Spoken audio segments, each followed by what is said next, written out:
teacher. Andrew Willis has been my friend for years, and I was so excited to meet him so many years ago because he's so poetic about his love for space, and he can talk nerdy all day about power system contingencies and birds. I think our very first conversation involved joking around about ice skating on Europa. Andrew worked for SpaceWorks here in Atlanta when I first met him, and he now works for NASA's Johnson Space Center. I was very sorry to see you move, Andrew, but NASA's a pretty good excuse. I'm going to share a little bit of my nerd pride because Andrew actually got me access to Apollo mission control a few years ago. I've got my proof, and he got me access to he got me access to the mission control room, and I can't even begin to express how myself I was to sit in the flight director's chair and actually be able to play with the Apollo 11 flight plan. And I'm not sure how many pictures you took to make sure that we got that exact shot with the astronaut in the background, but there was dozens. And we sang Flying into the Moon in that room, and I can tell you that this man is my favorite rocket scientist in the world. So come on up, Andrew Willis.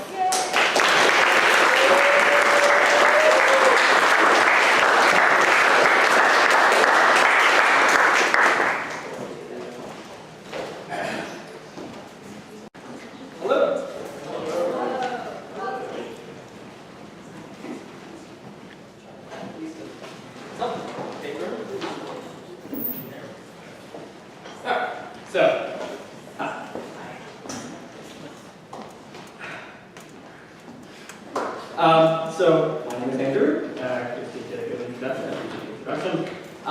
So I work at NASA Johnson Space Center in Houston, Texas, on the International Space Station program. Some of the imagery of which we saw in the video during a little research paper last time.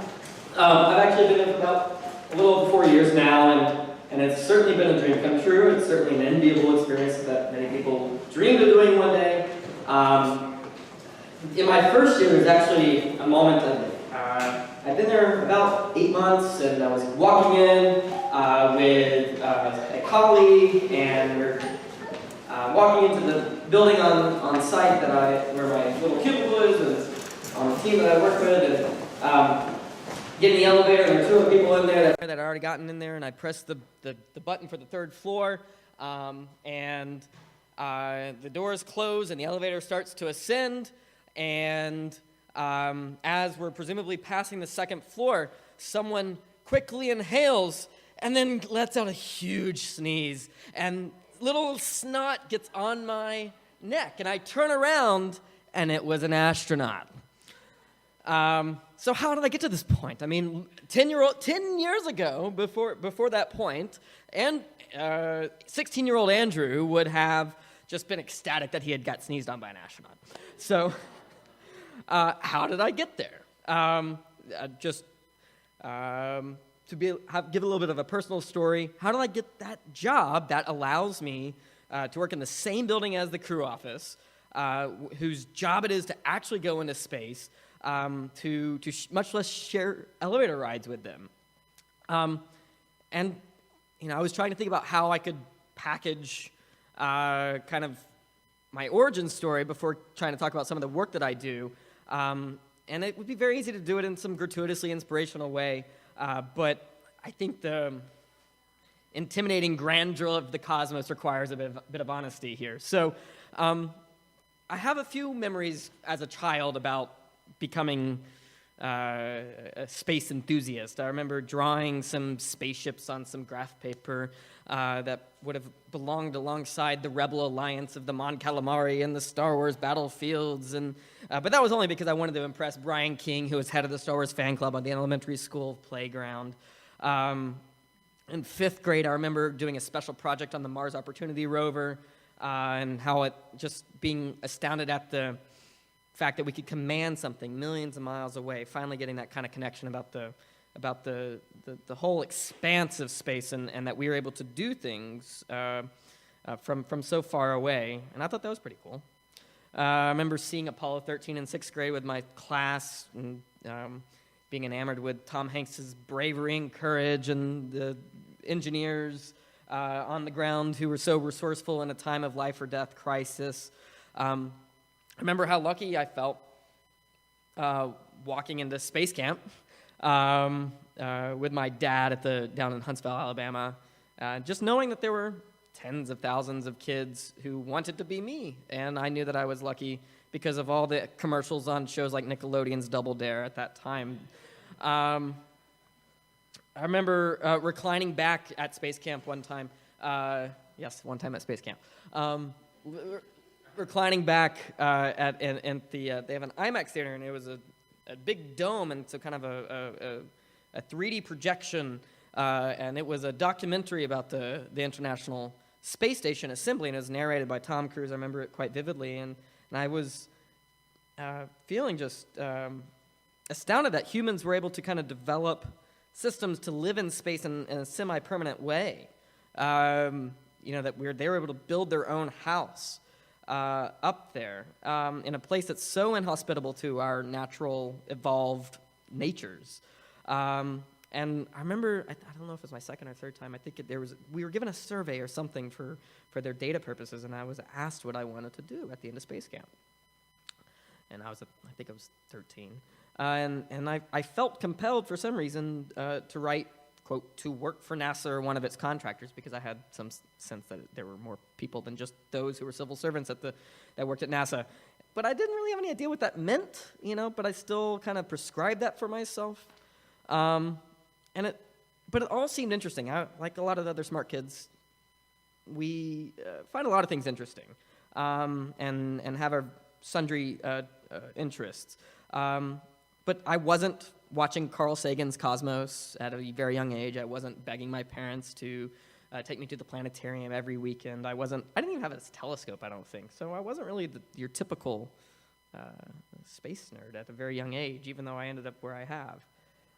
And so that's all to say that my great sense of wonder that I've cultivated towards the universe and its exploration mainly happened in my 20s. I did go to Georgia Tech, so I have a tie here in Atlanta, and I've appreciated driving over hills because we don't have too many of those in Texas. But I decided to go to Georgia Tech mainly because of its reputation and because it was a good distance away from home. I grew up outside of Nashville, Tennessee, and but it was close enough to be able to drive just for a weekend. To go visit the mom and dad and younger sister. But like most freshmen, I didn't really have like a very solid idea about what I wanted to do with my life, even after all the space camp and all the other stuff. I kind of declared it with too much consideration. I mean, it wasn't arbitrary, but it didn't feel like this weighty decision that I was agonizing over. I just said, sure, I'll do that. That sounds cool. But then I started classes, and they were very hard. Georgia Tech. And to cope, I found myself drawn to Sagan and Neil deGrasse Tyson and Bob Zubrin and imagery of the Apollo missions and music videos with the backing music of explosions in the sky of the aurora and seeing imagery from satellites that are literally sitting in a quasi-gravitationally stable point in space that looks at the sun continuously and sending out images of all the solar flares and solar prominences, and just being that I was gaining momentum. My conviction and my confidence gained momentum over that time. My sophomore year, I actually joined a space design competition that also helped kind of pivot me further into a convicted space enthusiast, rocket science-y path. We were supposed to provide a response to a proposal for a more innovative approach to what the Apollo missions did, because the Bush administration in 2004 declared that we're going to do Apollo 2.0, and there are a lot of people that weren't super happy that it was kind of a rehash of what had already been done. And so the prompt was for students to come up with more innovative ways to go about going to the moon. And we read some papers. This is all paper exercise. It wasn't even like a prototype thing. But just momentum transfer tethers, basically having these big yo-yos around the moon to basically lower and raise orbits rather than using rockets. But that was novel enough to win us the competition. Got to go to San Diego, got to go to a conference, and got to be criticized for how dumb our idea was, and then for its impracticality. But, innovation and practicality often are in friction with one another. And without that experience, I can honestly say I'm not sure that I would have been as cemented as I was pursuing the path I was on. I was on this wave, and I couldn't, wasn't really sure if I could get off it or not. But my heading became more certain. And even still, I went to that very cool thing, and I still had some difficulty. Usually your freshman and sophomore year are a little bit easier than your junior and senior year, and junior and senior year were quite hard. And I was trying to get internships at the Jet Propulsion Laboratory that did all the Mars rovers and internships at NASA, and my peers were getting them. I was not, and that was very depressing. My undergrad research advisor was really crappy, and I ended up graduating Georgia Tech and not having a job for 6 months. And that was very hard, in spite of having a pretty good GPA and having some good experience. And I thought I was smart, and it just didn't make sense for some time. But I luckily got in touch with a professor that I had my last semester, and he was just visiting and taught the class at night, and then ran this small engineering firm called Spaceworks up in North Atlanta, and he offered me a job. And I got to see for the first time actual work, not proposing yo-yos around the moon, but talking about very practical ideas like putting humans into a hibernative state on traveling to Mars and what would be the engineering implications of that. So it kind of met my fancy of dreaming kind of a far horizon. But eventually, at a small firm, it started to work started to dry up, and they actually eliminated my position after a little over a year. And so that, even as I was ascending and feeling like this was right for me, to have the floor pulled out from under you, it hurts. But luckily, I was able to parlay that into a recommendation to get back to Georgia Tech and suffer even more to get my master's. So I emerged from grad school after lots of bruising and taking a lot of really interesting classes like space weather and how to land things on Mars. That was kind of cool. I emerged whole, and I was like, okay, I'm gonna have a plan this time. I'm gonna know where I'm gonna go. I had an internship at Orbital Sciences up in Dulles, and I was confident they were gonna give me a job. But I was like, I'm gonna keep that on the back burner. I'm gonna go get a job at SpaceX. You guys know SpaceX, right? Elon Musk. He talks about having a multiplanetary human species for the first time ever and trying to find ways to do that. And so that was very attractive to my idealism about exploring the cosmos.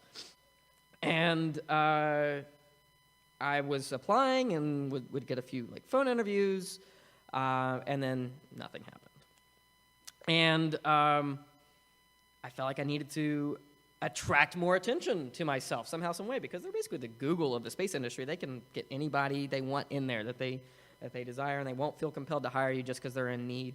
And I said, well, what can I do to kind of differentiate myself? I feel like I'm qualified for many of these positions.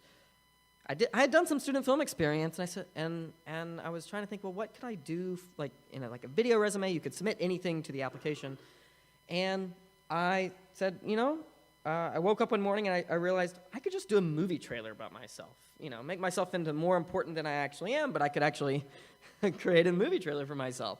And so I'm going to be a little bit vulnerable and show you guys my video resume movie trailer that I submitted to SpaceX.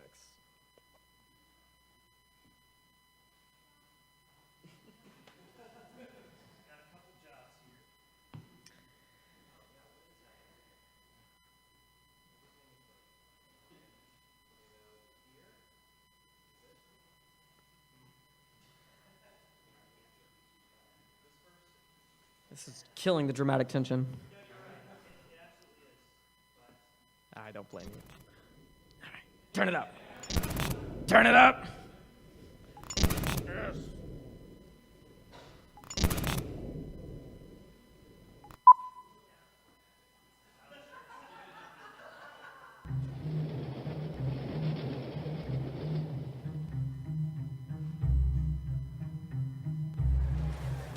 What do you want to know about rockets? Everything. Well, let me tell you something. You better know what you want to do before somebody knows it for you.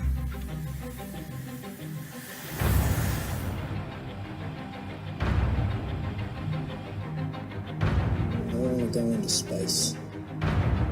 You don't think I can do it, do you?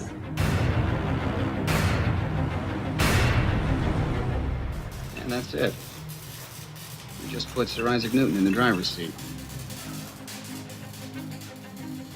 This is where your dreams live. Failure is not an option. Space. The final frontier. GNC. We're going. Joe. Control. Eco. FAO. We are go. Network. Recovery. Capcom. We're go flight. Launch control, this is Houston. We are go for launch. Get ready for a little jolt, fellas. Fire everything!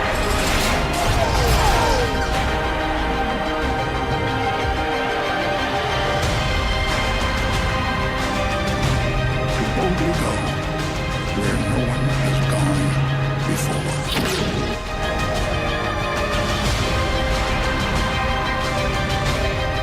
With all due respect, sir, I believe this is going to be our finest hour.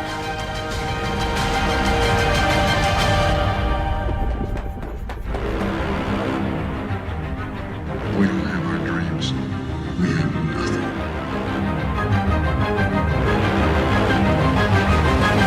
That's it. Over and out. Rock and roll, God bless America.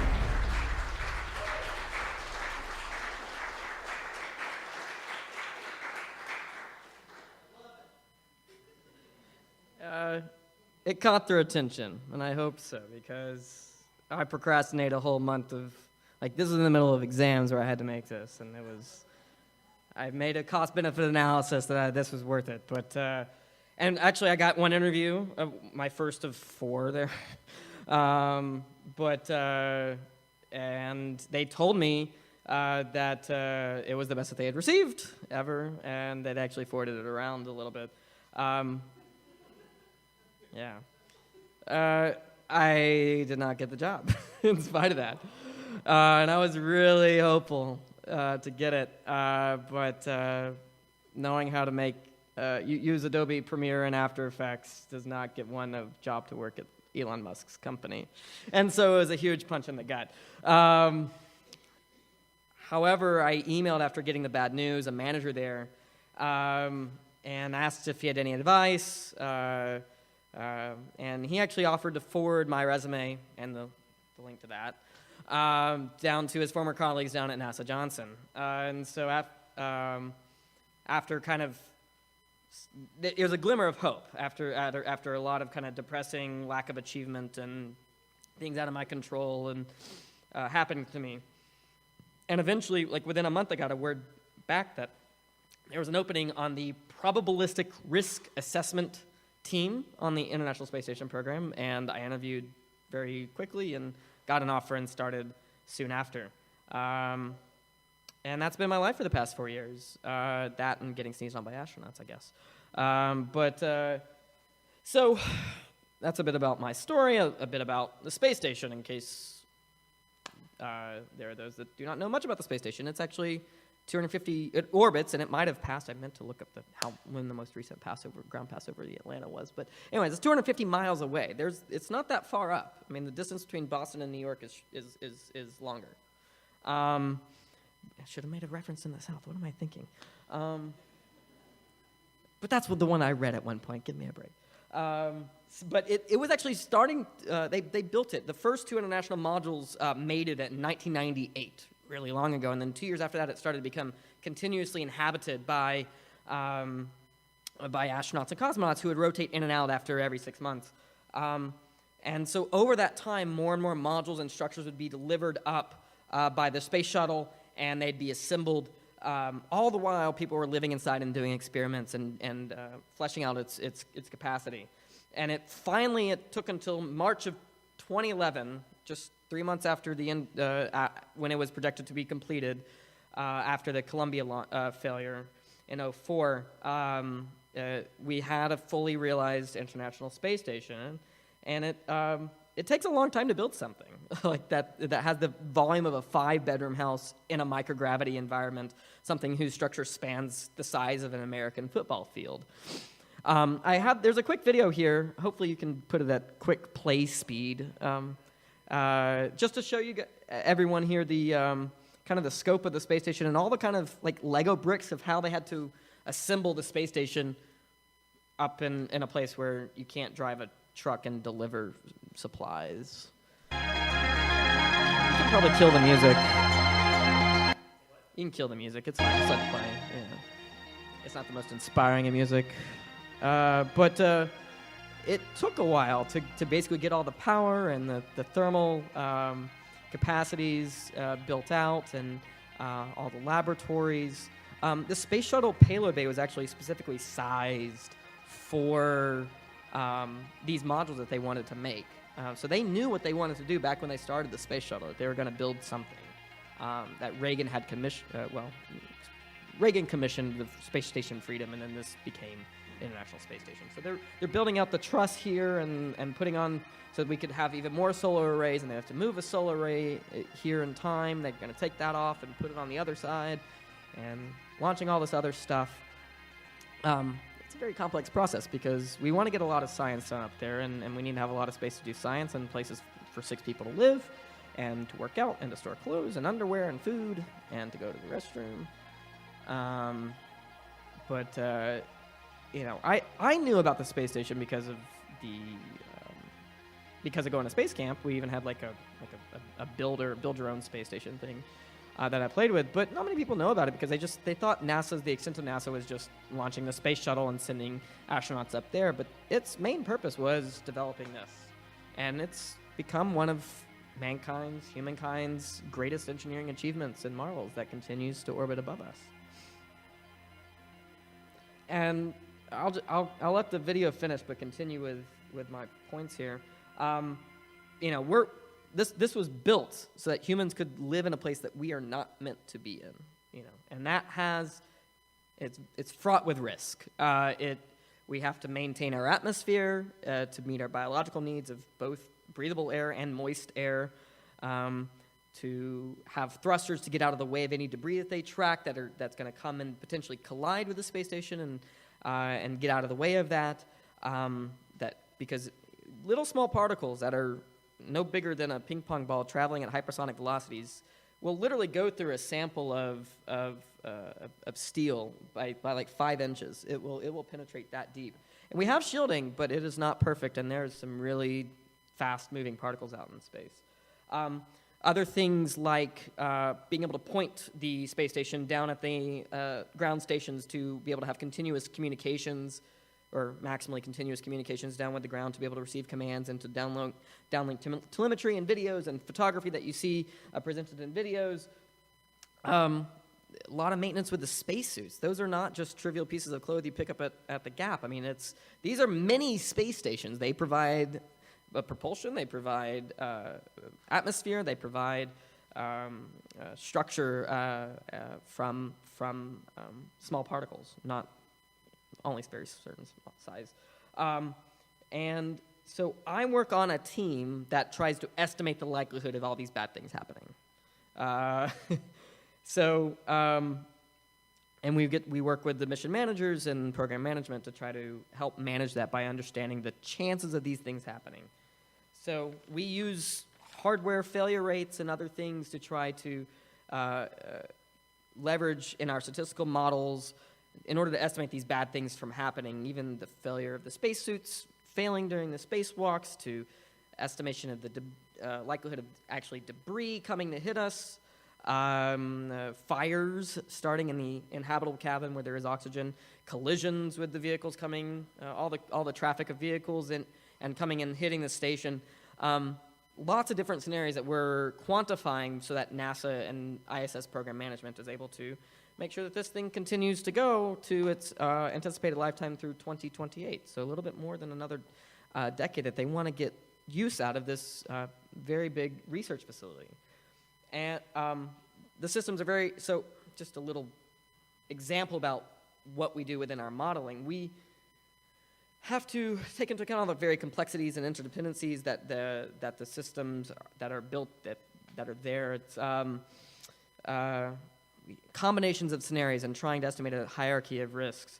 I am particularly responsible for, among many things, that fire model, the thing that estimates the likelihood of fires, and so we have to kind of count the number of flammable items that are just used for doing maintenance and doing science experiments and just living, like having towels and clothes out. But those pose potential risks because there's a bunch of ignition sources in the microgravity environment. Things can kind of float, and you might not know if that laptop battery is starting to pyrolyze and could turn into an ignition source. So how can we estimate those risks? And so we try to combinatorically combine all these, and there's like 18,000 different scenarios. Makes for a little bit of worrying, but we try to have a hierarchy of how likely, kind of in descending order, all those scenarios are, and so we can know what we can control against and what we can't, and that's used by the program. So mitigating these risks ultimately ensures that we can do that science, because that's what this is. This is a science platform that's outside of all the PR and its ability to send down amazing imagery. It's trying to do as much science as possible. The program has this term called maximizing utilization. It's very, very bland, but it means we're doing some awesome things and we're trying to do as much as possible. And so there's some very cool things going on in orbit every day, regardless if the space shuttle is operating or not. There's some really cool experiments that are going on, like understanding our Earth and being able to forecast hurricanes and being able to see moisture measurements from the space station, understanding our anatomies and how they change when we go up to space, natural phenomenon, like how fires extinguish in space, and how that differs from a 1G environment. There have been experiments to look at protein folding because there's a little bit more uniformity of those that molecular process in a microgravity environment than down here, and they can better estimate things like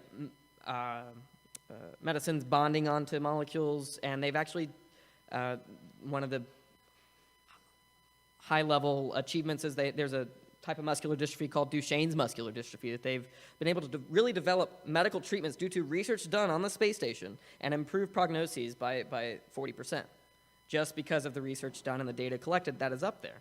And we're trying to generate more and more opportunities to do more science, to get more commercial partners who are interested and have interests being up there to leverage that platform.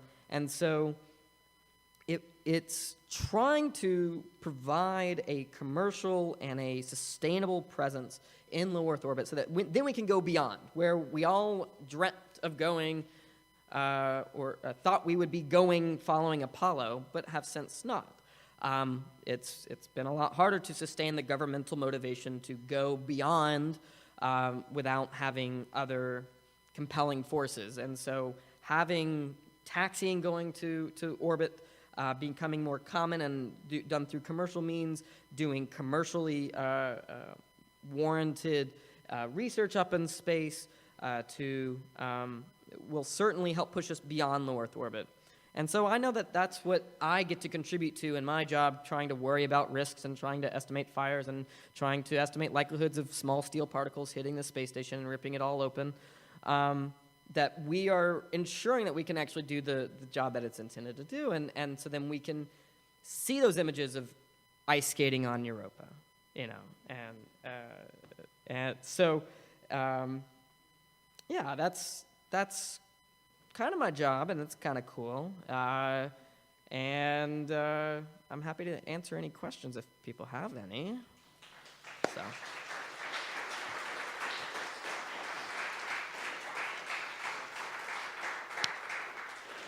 Can you give us a rough idea of the hierarchy of things that can go wrong?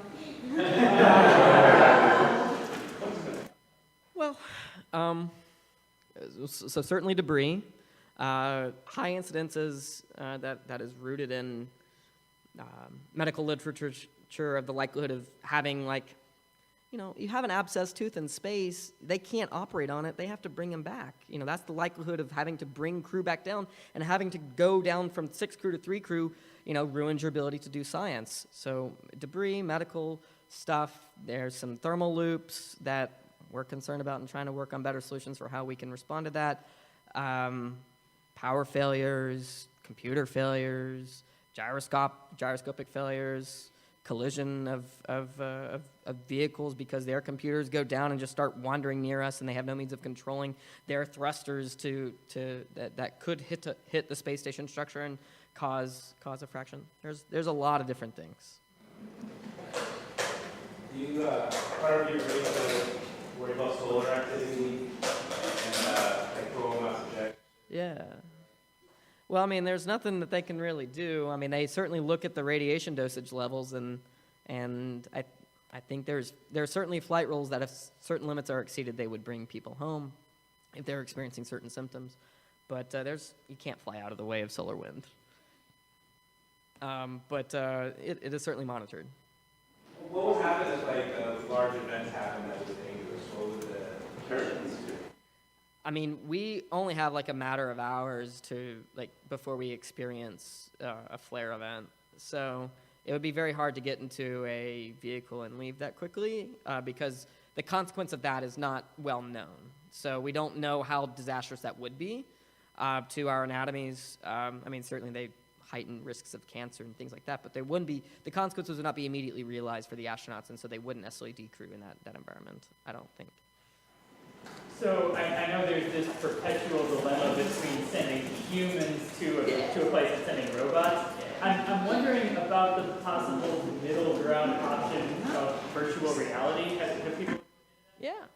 I mean, so I just read about that stuff about exploration, but there is certainly talk of low latency robotic exploration is what they call it. Basically putting a station on one of the moons of Mars to control an army of drones down on the surface of Mars to start building a colony, because rather than having the 8-minute delay of latency of the radio signals, they could actually control it with much less comm latency, and they could so when they talk about going to Mars, notice they're using the preposition to, not on, or so we could be, when they talk about going to Mars by the 2030s, it's likely in orbit. It could be rendezvousing on one of the moons, but that is certainly a tension. I actually started a political fire by trying to submit a paper to a robotics conference in Korea, trying to argue that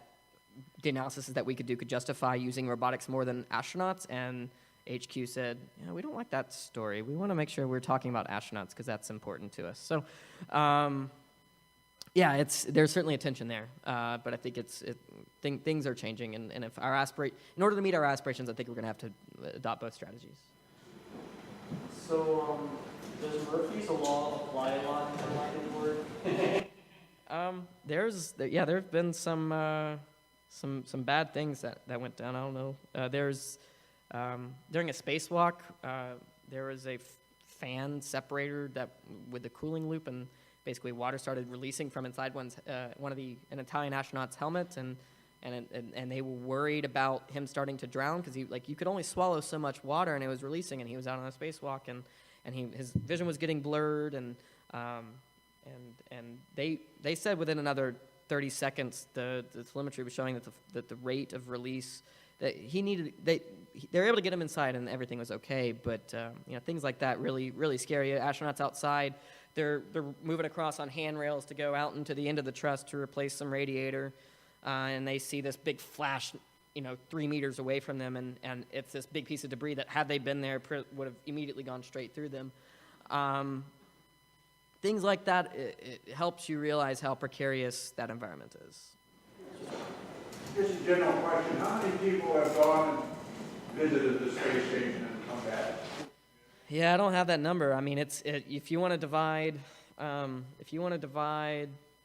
would say, 13 times 6, sorry, 13 years by 9. Yeah, we would do. Yeah. So, I mean, typically it was 3 cosmonauts and 3 people from NASA or the Japanese Space Agency or the European Space Agency. The Russians have since gone down to just 2 cosmonauts, and then the rest for those other organizations. And the hope is that we're going to get a lot more science on on the NASA US side done. Is there a general information website if you wanted to learn more about the space station? Yeah, nasa.gov /ISS, I think, and Wikipedia. But yeah, I don't know. It's there's a lot to know. It's quite the expansive program. So, I mean, by all means, keep Googling. There's some good resources out there. You mentioned that it's supposed to be functional through 2028. What comes after 2028? Yeah, probably. Well, there's talk.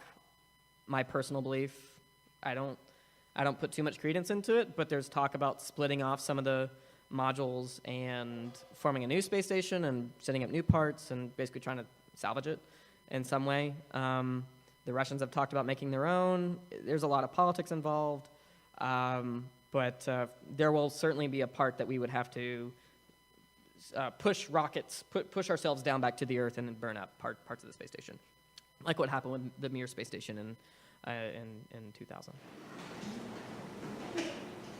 Has there been any talk or research into making self-sufficient colonies in like Antarctica or the Gobi Desert to prepare for having colonies on other planets? The only thing that I know about is called NEEMO, NEEMO. It's done underwater, and it's long duration stays. I don't know if it's self-sufficient, but it's certainly trying to understand long duration interactions, and the crew office is sending a rotation of people in and out of NEEMO as a frontier of figuring that out, because there's certainly implications from a long-term standpoint of people, a group of people being together for that amount of time. You were talking before about like the whole thing about the astronaut possibly drowning from an issue with the helmet. Do you factor in anything like psychological with the astronauts or the crew that are aboard? And when you Yeah, they're certainly screened before they become astronauts. They're certainly screened from being able to deal with distress like that. never mind, I'm not paying attention very well. Sorry to be exposed, man. I was just thinking like, when you're talking about your list of like things that can happen, is a psychological like, an incident like that, is anything like similar psychologically factored into? Yeah, I think what you're asking is, do we quantify psychology in terms of a risk? Is that maybe what you're asking? Yeah, no, that's very hard to do. But we assume that the screening processes and the training, all the trainings they go through before they go from just being an astronaut candidate to being an astronaut, and then all the years that they spend training in the operational realm, that is sufficient for being able to handle any situation that they're thrown at. I mean, they sleep deprive them and ask them to solve all kinds of puzzles and Sudokus and all kinds of stuff in the lead up that they really put them through the ringer. First is, given the topic here is wonder how has working in this space impacted your own personal sense of wonder and awe, so that at space, the work that you're doing, but also through here.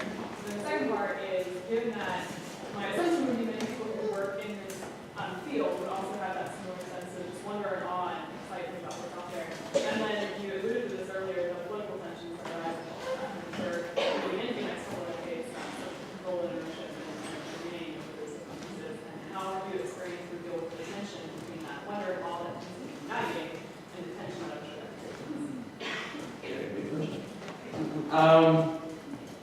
So my sense of wonder, has not been overly diminished. You certainly normalize to something you do day in and day out, and seeing an astronaut, used to fanboy about that, but very quickly they're just people. They're your coworkers. But in terms of the larger scheme of like not sense of wonder about my own experience, but sense of wonder about the cosmos, I mean, it certainly is reinforcing, knowing that I am contributing to that rather than other ends, and Yeah, I mean, I guess short answer is I haven't necessarily gotten jaded. I'm certainly more realistic about our possibilities of achieving, the dreams that a lot of people have. But I think it's this notion of increasing utilization for the space station and so that we can go out into beyond low Earth orbit. I think that's a very realist thing, and so that might go chafe against a little bit of wonder of like, let's just do it. It's so dumb that we spend money on militaries. Let's just go do it. It's very hard to get the will to build up a whole program, to design all the systems. So being sensitized to that certainly makes me a bit more realistic about our ability to have those missions that would reinforce people here on Earth's sense of wonder. But as far as my hopefulness about the political tensions, I was lucky enough to go to Japan this past June for a semi-annual meeting that they have among the international partners, JAXA, ESA, Roscosmos, and NASA, and the Canadian Space Agency, and represent some of the work that I've done, and so you get to see kind of the interactions with the international partners, and there's certainly a rapport that's there. There's certainly an understanding of, particularly between NASA and Roscosmos, the Russian Space Agency, kind of where each other stands about what each other wants to do. But I think there is an agreement that the work that we're doing is beneficial and rewarding and is in our national interest and there is certainly a human aspect to that. I think that is appreciated. So very, very hard question to answer, but I that's my most honest response. Yeah. One more. All right. I'm thinking of a number between 1 and 10. What's your number? What's your number? All right, it was 8. Okay. So, do you think that if we had like an international space agency, like a Space station? international space agency, like Yeah. a space version of the United Nations, do you think we could have like a lot more progress? If say instead of each country having to like do their own space agency and either try to get their politicians to approve funding for their own separate projects. Yeah, I mean, I would certainly say that is, if we were to go to Mars, and Charlie Bolden, the former NASA administrator, stated this as well, that we will not be having, we could not go alone. Just the sheer cost is too much for one country to take on. But I think if you were to have an overlapping organization for such a mission, you're just taking the politics that would exist currently outside of the space station program and just pulling it on the inside, and you're going to have those competing interests no matter what. So it certainly might have to be that way so that there's a bit better coordination, but I'll tell you that the international partners and NASA, there's already a lot of coordination right now, and having a pro forma like wrapping around it wouldn't necessarily improve that, I don't think, but from a budgetary standpoint and a planning standpoint, it might help. But one more bigger question than that? Anyone? Bigger question? You. So you talked about debris a lot being an important thing. Yeah. I know in terms of like huge comets, there is tracking going on. What about smaller scale stuff? Like what is preventing a bowling ball size thing becoming a cannonball and just wrecking everything? We can certainly see bowling balls. We know how everything that's a bowling ball shape. We know the population of that already. The things that we're concerned about are smaller than a baseball. Things like a golf ball, things like what you see like a quarter-sized piece of hail. Those are still just as dangerous and harder to track. And so there are efforts to try to improve ground-based telescopes to see that population. But it's certainly scary to think that there's this like looming threat that you can't really see and can't really anticipate. But there haven't been any depressurizations on the internal pressurized structure where the habitable volume. But we keep holding our breath a little bit with that being able to continue for the next decade as debris populations continue to increase. So on that hopeful note, thank you all very much.